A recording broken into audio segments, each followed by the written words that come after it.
राम राम भाई सबने। तो आज की वीडियो में भाई जीके के ऊपर बात करें, ठीक है, डिटेल में। मैं सारी सब्जेक्ट की डाल चुका पहले वीडियो, अगर कोई भाई नया है चैनल पे तो भाई जाके देख सकता है। सारी डाल रखी है, ठीक है। ये आज की वीडियो भाई डिटेल वीडियो है जीके के ऊपर। इसके बाद आपको जीके में कोई डाउट नहीं रहेगा, ठीक है। जितना मैंने फॉलो किया, जो मैं समझ पाया 6-7 साल में जीके को, वो आपको पूरा बताऊंगा इस वीडियो में, ठीक है। तो वीडियो के एंड तक पूरा देखना, जीके के आपके सारे डाउट क्लियर हो जाएंगे। अगर उसके बाद भी कोई बचता है तो भाई कमेंट करके पूछ सकते हो। तो सबसे पहले बात करते हैं भाई के जीके में एस्पिरेंट क्या गलती करते हैं। तो एक तो सबसे पहली गलती ये होती है कि हम जीके को ना साथ में लेके पढ़ते हैं हमेशा। कि जैसे चारों सब्जेक्ट साथ उठा लिए, ठीक है, तो हम सारे साथ पढ़ने लगते हैं, वो बहुत बड़ी गलती है। हमेशा पहले क्या करना चाहिए कि मैथ, रीजनिंग और इंग्लिश को पहले स्ट्रॉन्ग बनाओ अपनी, ठीक है। पहले उन पर काम करो। जब वो आपकी पूरी स्ट्रॉन्ग हो जाए, मतलब आपके 50 में से 40 नंबर आने लग जाए प्री में इन तीनों सब्जेक्ट में, उसके बाद आप जीके पे फोकस करो फुल फ्लैश, ठीक है। उससे पहले क्या करना है, साथ साथ करने के लिए आप क्या है कि आधा घंटा 1 घंटा मैक्सिमम पढ़ सकते हो जीके को बस, शुरू में अगर स्टार्टिंग से कर रहे हो तो सबसे पहला पॉइंट आपको ये ध्यान रखना है। दूसरी बात ये आती है कि जीके में हम जितना ज़्यादा पढ़ेंगे ना उतना हमें आउटकम मिलता नहीं, ठीक है। ये नहीं है कि आप अगर 5 घंटे जीके को पढ़ोगे तो आपके नंबर पूरे 50 आ जाएंगे, ऐसा नहीं है। अगर आप कम भी पढ़ोगे तो भी नंबर ज़्यादा आ सकते हैं, और ज़्यादा पढ़ोगे तो भी कम आ सकते हैं। तो इसमें हमें ना स्मार्ट स्ट्रेटेजी अपनानी पड़ेगी, क्योंकि जीके का सिलेबस इतना वास्ट है कि आप पढ़ते रहो, बेशक 10 साल तक पढ़ते रहो तो भी आपसे पूरा नहीं होगा, ठीक है। तो स्मार्ट स्ट्रेटेजी क्या है इसके लिए कि हमें मतलब इंपॉर्टेंट चीज़ें पढ़नी है, और जो पेपर में पूछी जा रही हैं वो चीज़ें पढ़नी है, ताकि हम मतलब अबव एवरेज स्कोर या एवरेज स्कोर भी अगर हम ले आते हैं तो हमारा एक सिलेक्शन पक्का हो जाएगा। अगर आपका उन तीनों में बढ़िया नंबर आ रहा है, ठीक है, वो स्ट्रॉन्ग है, और आप एवरेज स्कोर ले आते हो जीके के अंदर, तो आपका सिलेक्शन पक्का है भाई, कोई नहीं रोक सकता, मैं बता रहा हूँ। और अगर आप उनमें स्ट्रॉन्ग हो, उसके बाद आपको आप जीके में पूरा टाइम लगा के जीके को और बढ़िया कर लेते हो थोड़ी सी, अबव एवरेज स्कोर अगर आप जीके में कर लेते हो तो आपकी वही रैंक पक्की है फिर, ठीक है। अगर रैंक चाहिए तो जीके में अबव एवरेज स्कोर करना पड़ेगा। बट अगर सिलेक्शन चाहिए एक, तो आपका एवरेज स्कोर से आराम से सिलेक्शन हो जाएगा जीके के अंदर। बाकी के 3 सब्जेक्ट्स पे पूरा फोकस रखो, और जीके को आधा 1 घंटा स्टार्टिंग में दो। जब पूरे वो हो जाए बाकी के 3 सब्जेक्ट कंप्लीट, उसके बाद आप 2 से 3 घंटे दे सकते हो जीके को। अब बात करें कि मेरे सोर्स क्या थे भाई, देखो मैंने क्या फॉलो किया था वो बताता हूँ पहले आपको। कि मैं, मेरा ऐसा था, मैंने कोई बैच वगैरह तो लिया नहीं, ठीक है, जीके के लिए। मैंने थ्योरी वगैरह अपनी बहन से करी थी, उसने कराई थी मेरी। तो मैं सब्जेक्ट वाइज बता देता हूँ आपको सारा। सबसे पहले बात आती है भाई पॉलिटी की। पॉलिटी उसने पढ़ा दी थी पूरी, ठीक है, साथ बिठा के आराम से सारा समझा दिया था, सारी चीज़ क्लियर कर दी थी मेरी। और मैंने साथ साथ नोट्स बना लिए थे उसके, ठीक है। उसके नोट्स से देख के और साथ साथ समझ के मैंने अपने शॉर्ट नोट तैयार कर लिए थे। पॉलिटी की एक नोटबुक बनाई थी सिंपल, एक ही नोटबुक में पूरी पॉलिटी खत्म, ठीक है। मैं वो रिवाइज करता हूँ पॉलिटी के हमेशा। और बाकी पीवाई क्यू एमसीक्यू तो करते हैं, वो बाद में बताऊंगा, ठीक है। पहले थ्योरी के ऊपर बात करते हैं पूरी। और अब बात आती है भाई ज्योग्राफी की। ज्योग्राफी भी मेरी बहन ने कराई थी पूरी, वर्ल्ड ज्योग्राफी और वो इंडियन ज्योग्राफी, दोनों करा रखे। दोनों का एक ही नोटबुक में मेरे दोनों के नोट्स हैं। एक नोटबुक मतलब मेरी ज्योग्राफी की होगी पूरी, ठीक है। दो नोटबुक होगी मेरी नोट्स की, ये दो ही है मेरे पास, इनको मैं रिवाइज करता हूँ, ठीक है, पॉलिटी और ज्योग्राफी के लिए। अब बात आती है हिस्ट्री की। हिस्ट्री भी उसने ही पढ़ाई थी पूरी थ्योरी, बट हिस्ट्री ना बहुत ज़्यादा है, बड़ी है, तो मैंने उसके नोट्स नहीं पढ़ाए थे, ठीक है। उसके साथ बैठ के उसने समझा दिया था पूरी टाइम लाइन वगैरह, सारी मेरे को अच्छे से क्लियर कर दिया था कि कहाँ से क्या शुरू हुआ था, कब कैसे हिस्ट्री चली थी आगे। मेरे को फिर उसने 2-3 बार रिवाइज करा दिया था सारा सिलेबस हिस्ट्री का। उसके बाद मेरे को याद हो गया था मोटा मोटा, बाकी मैंने फिर पीवाई की बुक से अपना करता रहता था उससे रिवीजन। अब भाई इकोनॉमिक्स की बात करें, इको के लिए मैंने भाई किसी से नहीं पढ़ा, कोई थ्योरी नहीं पढ़ी, सिर्फ मैं पीवाई क्यू के एमसीक्यू करता था। और सबसे बेस्ट सॉल्यूशन मेरे को वही लगता है इकोनॉमिक्स के लिए। आपका अगर इको का बैकग्राउंड है भाई, कॉमर्स का बैकग्राउंड है किसी भाई का, तो उसके लिए तो बिल्कुल ही आसान है। मेरा कोई बैकग्राउंड भी नहीं था इकोनॉमिक्स का पीछे से, फिर भी मैंने पीवाई क्यू के एमसीक्यू से कर लिया था ठीक ठाक। और मतलब 500-600 सवाल करने के बाद आपको समझ में आ जाएगा मोटा मोटा कि क्या पूछना चाह रहा है, क्या क्या पूछते हैं इस सब्जेक्ट में, अच्छे से सब हो जाएगा उसके अंदर आपका। अब बात आती है भाई कि मैंने साइंस कहाँ से करी। देखो मेरा बैकग्राउंड था साइंस का, ठीक है। फिजिक्स केमिस्ट्री मैंने पढ़ी हुई है 12वीं तक, और बायो मैंने 10th तक पढ़ी है। तो मतलब मेरे बेसिक वगैरह क्लियर है इसमें, इन तीनों सब्जेक्ट की, ठीक है। तो मैंने इनके लिए भी कोई थ्योरी वगैरह किसी से नहीं पढ़ी, ना कोई बैच लिया। डायरेक्ट मैंने पीवाई क्यू की एमसीक्यू की बुक उठाई, उससे सारे क्वेश्चन पढ़ लिए और उनके सॉल्यूशन पढ़ लिए। वहाँ से मेरा भाई बढ़िया हो गया था बिल्कुल, ठीक है। साइंस के लिए इससे ज़्यादा कुछ करने की कोई ज़रूरत नहीं लगी मेरे को तो कोई भाई अगर साइंस बैकग्राउंड से है वो आराम से ये कर लो, इतना बहुत है। और अब करंट अफेयर का बताऊँ, करंट अफेयर का ये है कि भाई पहले तो जैसे मैं पढ़ता था, ठीक है, 2023 तक, तो उसके बाद तो मैंने फिर पढ़ने बंद कर दिए थे। तो पहले मैं क्या पढ़ता था कि एक तो मंथली करंट अफेयर की वीडियो आती है इंडोलॉगस चैनल पे, यूट्यूब पे फ्री है, ठीक है।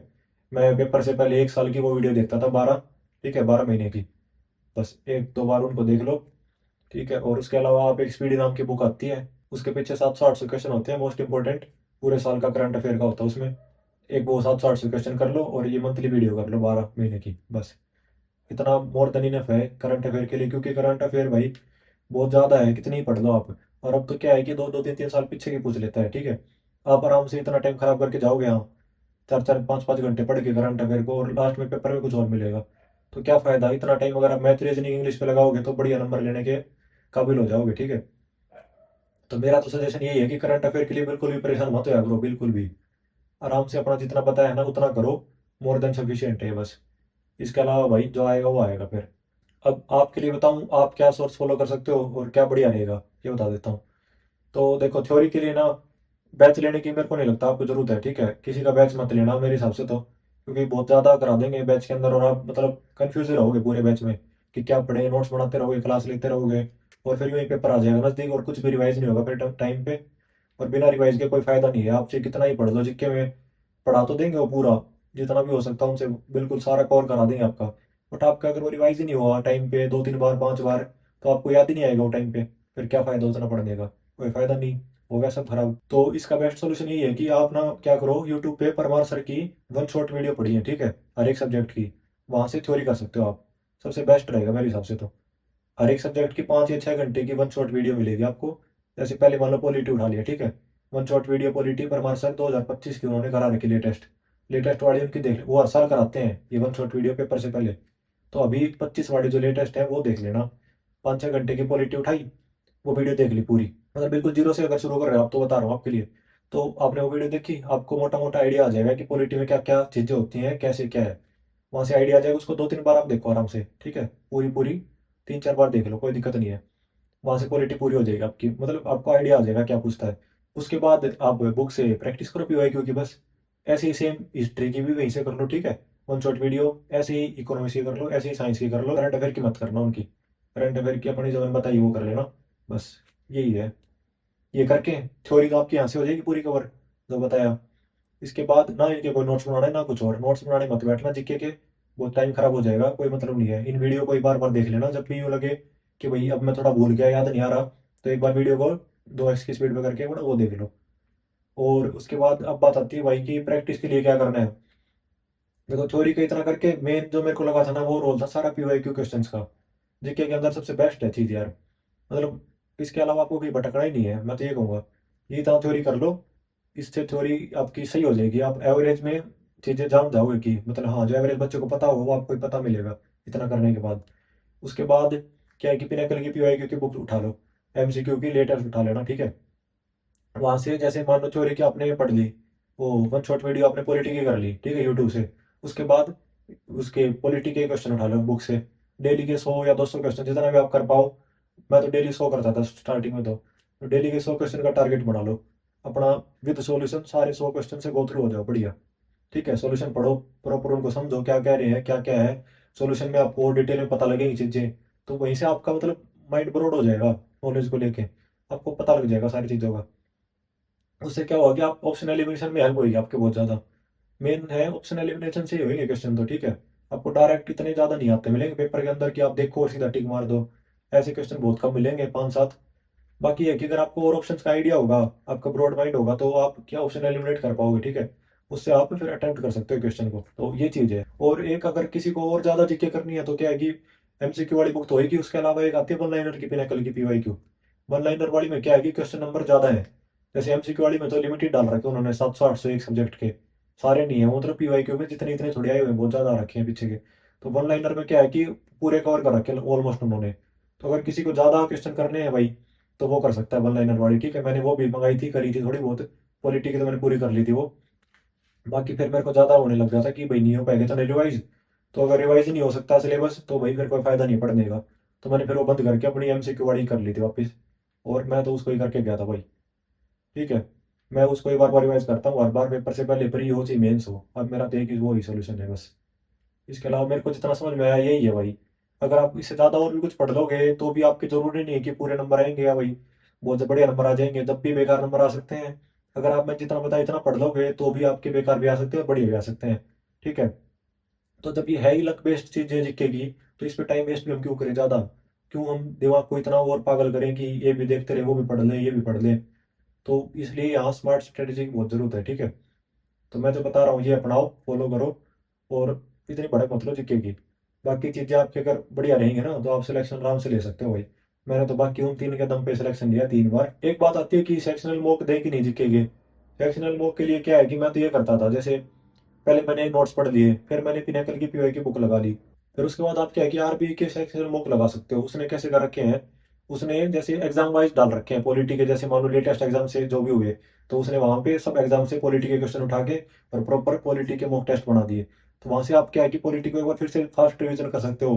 मान लो आप रास्ते में कहीं हो, मेट्रो में या कहीं भी हो, ठीक है, आपके पास पीवाई वाली अपनी बुक नहीं है, तो क्या है कि आरबी वाले ऐप से या उसके साइट पे जाके और फ्री के वो टेस्ट लगा लो, ठीक। उससे आपका पॉलिटी रिवाइज हो जाएगी, पीवाईक्यू के अंदर सारे जो भी आ रखे हैं आप वही फिर दोबारा कर लोगे, कुछ नया मिलेगा आप वो देख लोगे।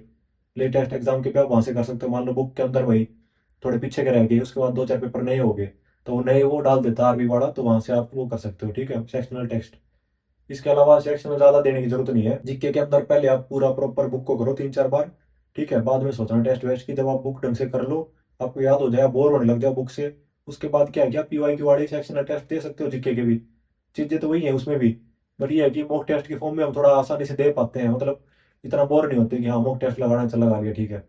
तो फिर आप बाद में कर लेना पहले, बट एक बार 3 से 4 बार टारगेट रखो कि बुक को बार बार करना है बस। सेम स्टैटिक जीके बुक के अंदर जो है ना सारी वही कर लो बस। स्टैटिक जीके के लिए भी आपको कहीं और नहीं भटकना, मोर देन इनफ है उसके अंदर। उतनी ही पढ़ लो आराम से, आपके मैं कह रहा हूँ डांस फॉर्म सब सब आ जाएगा उसके अंदर। और सारी जो आप सोल्यूशन पढ़ोगे ना एमसीक्यू वाले, सोल्यूशन में मतलब हर स्टेट के डांस एक्स्ट्रा एक्स्ट्रा सारे नॉलेज आ जाएगी आपको।